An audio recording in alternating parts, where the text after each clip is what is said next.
오늘 메시지는 하나님의 얼굴을 찾으라입니다. 시편 27편 7절 8절입니다. 여호와여, 내가 소리내어 부르짖을 때 들으시고 또한 나를 긍휼히 여기소서 응답하소서.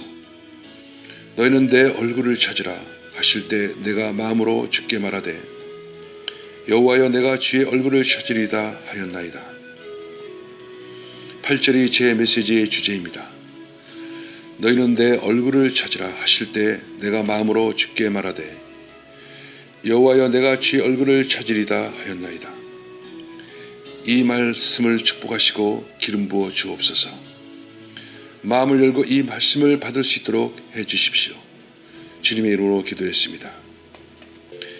다윗은 단 한 가지를 추구하는데 전부를 바쳤습니다. 4절에는 그가 무엇에 전부를 바쳤는지 나옵니다. 그는 삶을 돌아보고 단 한 가지 문제, 한 가지 열망에 집중합니다.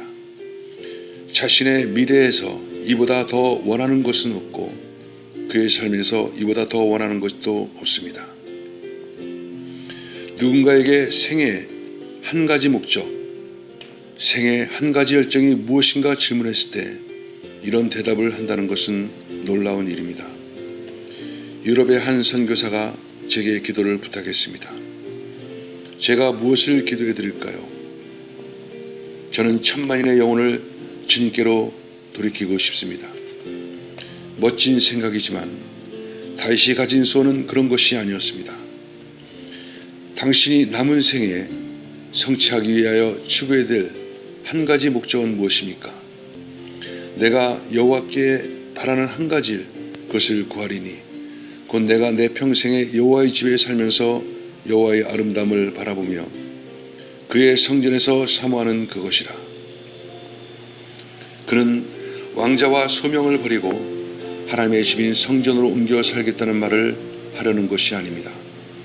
그는 영적인 무엇인가를 보고 있습니다. 그의 영 깊은 곳에 갈망이 있습니다. 그는 금욕주의자도 은둔자도 아닙니다. 그는 전사였고 행동하는 사람이었고 열정적인 사람이었습니다. 그는 폐쇄적인 삶을 살려고 하지 않았습니다. 그는 지금 영적 전쟁을 하려고 합니다. 그는 인간이 생에서 성취할 수 있는 모든 것을 이루어 본 사람입니다. 그는 권력과 지위와 명예를 경험했고 그는 군중의 환호를 맛보았습니다. 사람들은 다윗은 수만의 적을 죽였다고 칭송했습니다. 하나님을 향한 열심이 있었고 하나님을 향해 목말라했습니다. 기도의 사람이었고 경건한 사람이었습니다. 그러나 부족한 것이 있었습니다. 그 아직 갖지 못한 것이 있었습니다. 대군이 그를 치러오는 상황에서 그는 시편 27편을 썼습니다. 적군은 침략해오며 그를 삼켜버리겠다고 맹세했습니다. 적들은 우리를 너를 삼켜버리겠다, 너를 사로잡아 먹어버리겠다고 했습니다. 그러나 다윗은 하나님께 자신을 구원해달라는 기도를 하지 않았습니다. 그는 그런 기도를 하지 않았습니다. 그는 자신의 영혼을 진정으로 만족시키는 것, 주님을 그 전보다 더 깊이 알기 원했습니다. 그의 목표는 끊임없는 주님과의 연합이었습니다. 그러니까 끊임없이 주님과 연합하지 않는 인생은 다윗처럼 왕이 되어도 많은 인기와 명성을 얻어도 결국 허무하다는 것입니다. 왕이 되는 것, 인기와 명성을 얻는 것이 우리 삶의 목표가 아니라는 것입니다.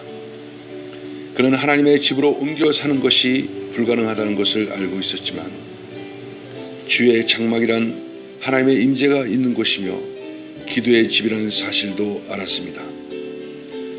그는 하나님의 집, 장막, 성소에 갔고 거기서 불만족스러운 무엇인가를 봤습니다. 그런 제단과 희생 제물을 받지만 그런 것들보다 더 심오한 무엇인가가 있을 것이라고 생각했습니다. 저는 다윗이 적을 전혀 두려워하지 않았다고 믿습니다. 그는 주는 나의 힘이시니 내가 누구를 두려워하리요 라고 했습니다. 그는 기도하는 사람이었고 여호와가 자신의 힘이란 사실을 알고 있었기에 두려워하지 않았습니다. 그러나 그는 무엇인가가 부족하다고 말했습니다. 수백만 명의 경건한 기독교인들이 하나님을 사랑하지만 내적으로 만족되지 않은 갈망을 갖고 있습니다. 그들은 해결되지 않은 영적 갈망을 갖고 있습니다. 무엇인가 더 깊은 것이 있습니다.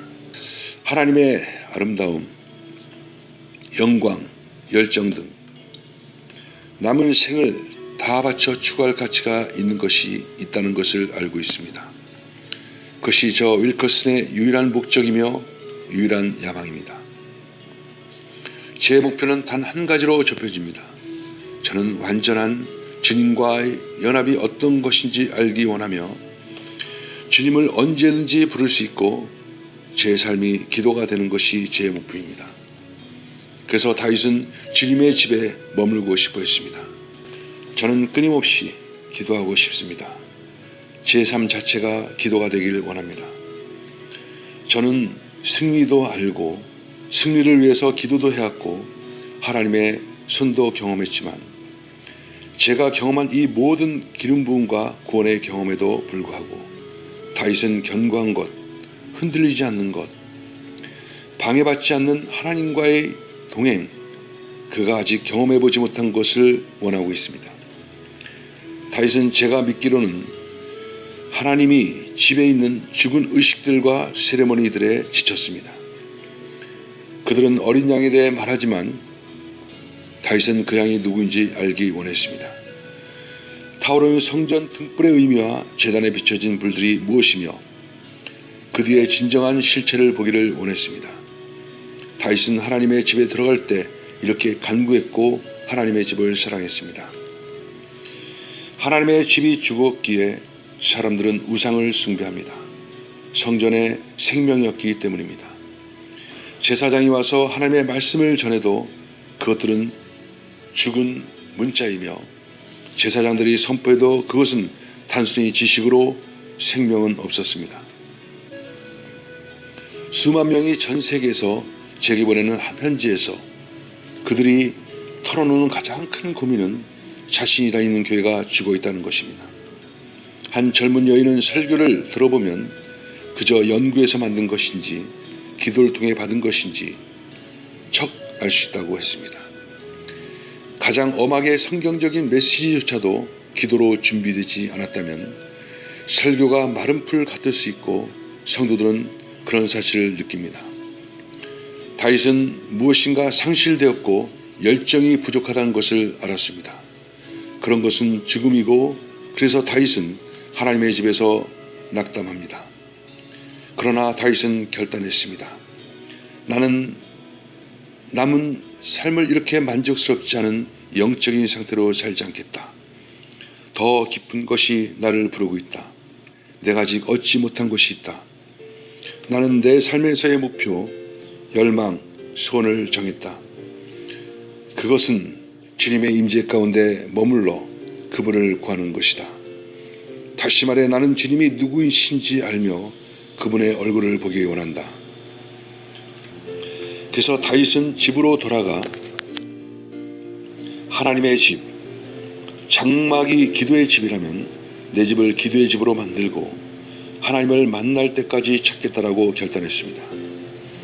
이런 것을 당신의 목회자나 그의 설교로부터 얻을 수가 만약 없다면 여러분 자신이 그리스도의 심오함을 찾으려고 하십시오. 계속 같은 의식을 반복하며 살아가는 삶에 지쳐있지만 아직 주님의 얼굴을 구하는 것을 포기하지 않는다면 여러분은 얻을 수 있을 것입니다. 텔레비전 앞에 앉아서 시간을 보내며 성경 읽기를 게으리하며 기도를 하며 모든 것이 종교의식이 될 것입니다. 성령의 기름 부으심 아래 있고 기도하며 언제나 영원한 한 가지 즐거움, 주님의 재림 때까지 나를 지키며 영원에 이르는 단 한 가지는 주님과의 장애가 없는 친밀한 관계입니다. 성경은 모세가 수천 년 후에 오실 그리스도의 날을 보고 기뻐했다고 했습니다. 다윗도 메시아의 날을 바라보고 그 위대한 메시아의 얼굴을 갈망했습니다. 모세와 다윗의 신앙 목표는 주님의 얼굴을 구하는 것이었습니다. 그래서 다윗은 집으로 가서 기도합니다. 그것이 7절입니다. 여호와여, 내가 소리내어 부르짖을 때 들으시고 또한 나를 긍휼히 여기사 응답하소서. 하나님, 저는 당신을 알기 원합니다. 다윗은 제 안에 굶주림이 있으니 자비를 베풀어 달라고 했습니다. 대적의 군대가 쳐들어오고 있고 무수히 많은 적이 있지만 하나님, 한 번만이라도 당신의 마음을 제게 보여주십시오. 당신을 알고 싶고 보고 싶습니다. 이때 하나님이 이렇게 응답하셨습니다. 내 얼굴을 구하라. 의식적으로 습관적으로 기도하라는 것이 아닙니다. 이미 다윗은 하루에도 여러 번 의식적으로 기도해왔습니다. 성경 공부로 더 많은 시간을 보내라는 것이 아닙니다. 성경 공부도 좋지만 하나님의 얼굴은 그분의 부르심입니다. 그분이 누구인지 알고 그분처럼 살아가는 것입니다. 하나님의 얼굴을 구하는 것은 하나님이 누구신지, 어떻게 인간을 대하시는지, 그분의 성품은 무엇인지 알아서 주님과 시간을 보내며 그분을 구하며 주님이 하시는 것처럼 아내와 친구와 동료를 대하는 것입니다. 하나님의 얼굴을 구하라는 것은 그저 기도만 하라는 부르심이 아닙니다. 당신의 삶에서 완전히 주님을 반영하는 삶의 방식으로 사는 것입니다. 성경은 그리스도는 아버지의 형상을 보여준다고 합니다. 다윗은 주님의 얼굴을 보여달라고 합니다. 욥은 하나님이 그분의 얼굴을 숨기셨다고 했습니다. 하나님의 얼굴을 숨기셨으면 가서 찾으라고 친구들은 욥에게 충고했습니다. 구약시대에는 하나님의 얼굴이 완전히 다 계시된 것이 아니었기에 힘든 일이었습니다. 예수 그리스도는 하나님의 얼굴이며 하나님의 형상의 표현입니다. 조각되고 새겨진 같은 요소를 가진, 같은 영광을 가진 육을 입으신 하나님입니다. 신약시대를 사는 우리는 주님의 얼굴을 보고 만지는 특권을 누리고 있습니다. 주님이 사람의 형상과 형태를 갖고 있기 때문입니다. 그분은 당신과 나의 고통을 느끼십니다. 그분도 당신과 저처럼 시험 당하셨으며 우리처럼 사셨습니다. 예수님의 삶은 인간이 하나님께 완전히 의존해서 살 수 있다는 사실을 본으로 보여주셨습니다. 주님은 완전히 아버지를 의존하는 방해 없는 연합이 가능하다는 사실을 몸소 보여주셨습니다. 여러분도 주님처럼 살면서 하나님과 연합하여 하나님의 얼굴을 구하며 살 수 있다는 것입니다. 그것이 우리 삶의 목표가 되어야 합니다.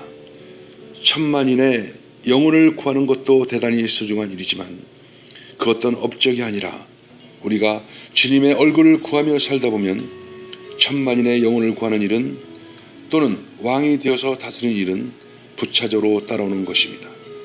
그러나 우리 삶의 2차적 목표는 본문 시편 27편에 다윗이 소원했듯이 또한 모세가 소원했듯이 주님의 얼굴을 구하는 것이고 그분과 함께 거하면서 친밀히 교제하는 것입니다.